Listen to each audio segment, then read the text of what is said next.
Hello everyone, আসসালামু আলাইকুম। কালো জাদু বা ব্ল্যাক ম্যাজিক, যা বর্তমান যুগে এক রহস্যময় এবং ভয়ঙ্কর নাম। কিন্তু আপনারা কি জানেন পবিত্র কোরআনে এই কালো জাদু সম্পর্কে কি বলা হয়েছে? আজ আমি এ সম্পর্কে কথা বলবো। কালো জাদুর ইতিহাস ঘাটলে দেখা যায় অতীতে যারা জাদুটুনা বা কুকুরের সাথে যুক্ত ছিল তারা সবসময় সত্যকে ভয় পেত। পবিত্র কোরআনে সূরা সাবা 43 নম্বর আয়াতে আল্লাহ তাআলা আমাদের জানাচ্ছেন যে যখনই কাফেরদের সামনে আল্লাহর স্পষ্ট আয়াত পড়ে শোনানো হতো, তার সত্যকে স্বীকার করার বদলে নবী সাল্লাল্লাহু আলাইহি সাল্লাম এবং পবিত্র কোরআনকে স্পষ্ট জাদু বলে অপবাদ দিত। অর্থাৎ তারা নিজেদের জাদুর বিভ্রান্তি লুকাতে আল্লাহর সত্য বাণীকেও জাদুর মতো মিথ্যার সাথে তুলনা করার চেষ্টা করত। আজ থেকে হাজার হাজার বছর আগে হযরত সুলাইমান আলাইহিস সালামের রাজত্বকালে পবিত্র কোরআনে সূরা আল বাকারার 102 নম্বর আয়াতে মহান আল্লাহ এই রহস্যময় ইতিহাস অত্যন্ত স্পষ্টভাবে বর্ণনা করেছেন।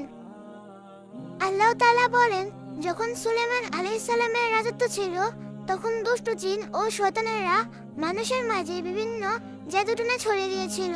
তারা মানুষের কাছে রুটে দিয়েছিল যে সুলাইমান আলাইহিস সালাম নাকি জাদুর জোরে বিশ্ব শাসন করছেন।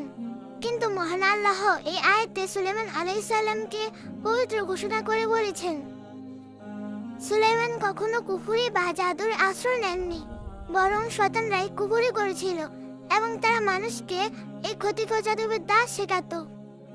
শুধু তাই নয়, এই আয়াতে ইরাকের প্রাচীন বাবেল বা বেবিলন শহরে একটি ঘটনা উল্লেখ আছে। মানুষকে পরীক্ষা করার জন্য আল্লাহ সেখানে হারুত এবং মারুত নামে দুজন ফেরেশতা পাঠিয়েছিলেন। তারা যখনই কাউকে কোনো কিছু জানাতেন বা শেখাতেন, তার আগে তারা মানুষকে সতর্ক করে বলতেন, আমরা তো কেবলই তোমাদের জন্য একটি পরীক্ষা, কাজে তোমরা এই জাদুর মোহে পড়ে নিজের ঈমান হারিও না, কুফরি করো না। কিন্তু আফসোস, পাপিষ্ঠ মানুষেরা সেই ফেরেশতাদের সতর্কবার্তা অমান্য করে তাদের কাছ থেকে এমন সব জাদুর কৌশল শিখত যা দিয়ে স্বামী ও স্ত্রীর পবিত্র সম্পর্কের মধ্যে বিচ্ছেদ বা ফাটল তৈরি করা যায়।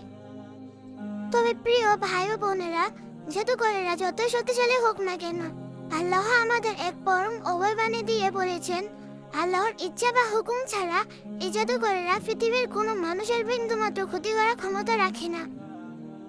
আল্লাহ আমাদের সতর্ক করেছেন যে যারা এই জাদুর পেছনে ছুটে জাদুটনা করে বা করায়, পরকালে আল্লাহর দরবারে তাদের জন্য কোনো কল্যাণ বা অংশ থাকবে না। তারা কতই না নিকৃষ্ট মূল্যে নিজেদের ঈমানকে শয়তানের কাছে বিক্রি করে দিয়েছে। যদি তারা তা বুঝতে পারত।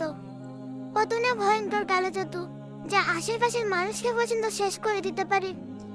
যারা কালো জাদু করে বা কালো জাদুকারীদের দিয়ে করায়, তারা প্রত্যেকে সমান অপরাধী এবং তাদের শাস্তি আল্লাহ নির্ধারণ করে রেখেছে।